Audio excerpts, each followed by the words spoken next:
ಸದ್ಯ big boss Kannada season 11 ಈಗ ರೋಚಕ ಹಂತವನ್ನು ತಲುಪುತ್ತಿದೆ.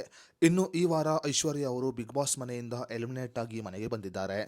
ಟಾಸ್ಕ್ನಲ್ಲಿ ಸರಿಯಾಗಿ ಭಾಗವಹಿಸದ ಕಾರಣ ಮತ್ತು ಜನರಿಂದ ಕಡಿಮೆ ವೋಟ್ ಬಿದ್ದ ಕಾರಣ ಐಶ್ವರ್ಯ ಅವರು ಬಿಗ್ ಬಾಸ್ ಮನೆಯಿಂದ ಎಲಿಮಿನೇಟ್ ಆಗಿ ಈಗ ಮನೆಗೆ ಬಂದಿದ್ದಾರೆ. ಸದ್ಯ ಬಿಗ್ ಬಾಸ್ ಮನೆಯಿಂದ ಎಲಿಮಿನೇಟ್ ಆಗಿರುವ ಐಶ್ವರ್ಯ ಅವರು ಮಾಧ್ಯಮದ ಮುಂದೆ ಬಂದು ಮಾತನಾಡಿದ್ದಾರೆ. ಕನ್ನಡದ ಹಲವು ಧಾರಾವಾಹಿಗಳಲ್ಲಿ ನಟನೆಯನ್ನ ಮಾಡುವುದರ ಮೂಲಕ ಸಾಕಷ್ಟು ಜನಪ್ರಿಯತೆಯನ್ನು ಗಳಿಸಿಕೊಂಡಿದ್ದ ನಟಿ ಐಶ್ವರ್ಯ ಅವರು ನಟ ಶಿಶಿರ್ ಅವರ ವಿಷಯವಾಗಿ ಕೂಡ ಸಾಕಷ್ಟು ಚರ್ಚೆಗೆ ಕಾರಣರಾಗಿದ್ದರು. ಹೌದು, ನಟ ಶಿಶಿರ್ ಮತ್ತು ಐಶ್ವರ್ಯ ಅವರು ಲವ್ ಮಾಡುತ್ತಿದ್ದು ಇನ್ನೇನು ಕೆಲವೇ ದಿನಗಳಲ್ಲಿ ಮದುವೆಯಾಗಲಿದ್ದಾರೆ ಅನ್ನುವ ಮಾತುಗಳು ಕೂಡ ಸಾಮಾಜಿಕ ಜಾಲತಾಣದಲ್ಲಿ ಕೇಳಿ ಬರುತ್ತಿದೆ. ಸದ್ಯ ಬಿಗ್ ಬಾಸ್ ಮನೆಯಿಂದ ಹೊರಬಂದಿರುವ ಐಶ್ವರ್ಯ ಅವರು ಶಿಶಿರ್ ಅವರ ಜೊತೆಗಿನ ಮದುವೆಯ ಬಗ್ಗೆ ಕೂಡ ಮಾತನಾಡಿದ್ದಾರೆ. ಇನ್ನು ಬಿಗ್ ಬಾಸ್ ಮನೆಯಿಂದ ಹೊರಬಂದಿರುವ ಐಶ್ವರ್ಯ ಅವರು ಮಾಧ್ಯಮದ ಮುಂದೆ ಕಾಣಿಸಿಕೊಂಡಿದ್ದು ಶಿಶಿರ್ ಶಾಸ್ತ್ರಿ ನಡುವೆ ಇರುವ ಸಂಬಂಧದ ಬಗ್ಗೆ ಕೂಡ ಮಾತನಾಡಿದ್ದಾರೆ. ಹಾಗಾದರೆ ಮಾಧ್ಯಮದ ಮುಂದೆ ಮಾತನಾಡಿದ ನಟಿ ಐಶ್ವರ್ಯ ಅವರು ನಟ ಶಿಶಿರ್ ಜೊತೆಗಿನ ಮದುವೆ ಬಗ್ಗೆ ಹೇಳಿದ್ದೇನು ಅನ್ನೋದರ ಬಗ್ಗೆ ಸಂಪೂರ್ಣ ಮಾಹಿತಿಯನ್ನ ಈ ವಿಡಿಯೋದಲ್ಲಿ ನಾವು ನಿಮಗೆ ತಿಳಿಸಿಕೊಡ್ತೀವಿ.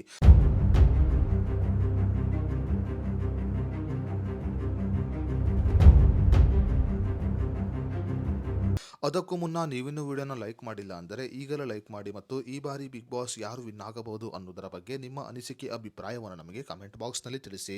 ಹೌದು, ಬಿಗ್ ಬಾಸ್ ಮನೆಯಿಂದ ಹೊರಬಂದಿರುವ ಐಶ್ವರ್ಯ ಅವರು ಮಾಧ್ಯಮದ ಮುಂದೆ ಕಾಣಿಸಿಕೊಂಡಿದ್ದು ಈ ಸಮಯದಲ್ಲಿ ಮಾಧ್ಯಮದವರು ನೀವು ಶಿಶಿರ್ ಅವರನ್ನ ಮದುವೆ ಆಗುತ್ತೀರಾ ಅನ್ನುವ ಪ್ರಶ್ನೆಯನ್ನ ಕೇಳಿದ್ದಾರೆ. ಇನ್ನು ಮಾಧ್ಯಮದವರು ಕೇಳಿದ ಈ ಪ್ರಶ್ನೆಗೆ ಉತ್ತರವನ್ನು ನೀಡಿದ ನಟಿ ಐಶ್ವರ್ಯ ಅವರು ನನ್ನ ಮತ್ತು ಶಿಶಿರ್ ನಡುವೆ ಇರುವುದು ಒಂದು ಉತ್ತಮವಾದ ಸ್ನೇಹ ಮಾತ್ರ, ನಮ್ಮಿಬ್ಬರ ನಡುವೆ ಪ್ರೀತಿ ಇಲ್ಲ ಎಂದು ಹೇಳಿದ್ದಾರೆ. ಕೆಲವು ಧಾರಾವಾಹಿಗಳಲ್ಲಿ ನಾವಿಬ್ಬರು ಒಟ್ಟಾಗಿ ನಟನೆಯನ್ನ ಮಾಡಿದ್ದೇವೆ, ಅದೇ ರೀತಿಯಲ್ಲಿ ಬಿಗ್ ಬಾಸ್ನಲ್ಲಿ ಕೂಡ ಕಾಣಿಸಿಕೊಂಡಿದ್ದೇವೆ, ಆದರೆ ನಮ್ಮ ನಡುವೆ ಅಂಥ ಸಂಬಂಧ ಇಲ್ಲ, ನಮ್ಮ ನಡುವೆ ಇರುವುದು ಖಾಲಿ ಸ್ನೇಹ ಮಾತ್ರ ಎಂದು ಹೇಳಿದ್ದಾರೆ ಐಶ್ವರ್ಯ ಅವರು. ಶಿಶಿರ್ ನನ್ನ ಉತ್ತಮವಾದ ಸ್ನೇಹಿತ, ಅದೇ ರೀತಿಯಲ್ಲಿ ಮುಂದೆ ಕೂಡ ಆತನನ್ನ ಸ್ನೇಹಿತನಾಗಿಯೇ ಇರುತ್ತಾನೆ ಎಂದು ಹೇಳಿದ್ದಾರೆ ಐಶ್ವರ್ಯ ಅವರು. ಈ ಹಿಂದೆ ಶಿಶಿರ್ ಅವರು ಕೂಡ ಬಿಗ್ ಬಾಸ್ ಮನೆಯಿಂದ ಹೊರಬಂದ ಸಮಯದಲ್ಲಿ ಅವರಿಗೆ ಐಶ್ವರ್ಯ ಜೊತೆಗಿನ ಮದುವೆ ಬಗ್ಗೆ ಪ್ರಶ್ನೆಯನ್ನ ಕೇಳಲಾಗಿತ್ತು.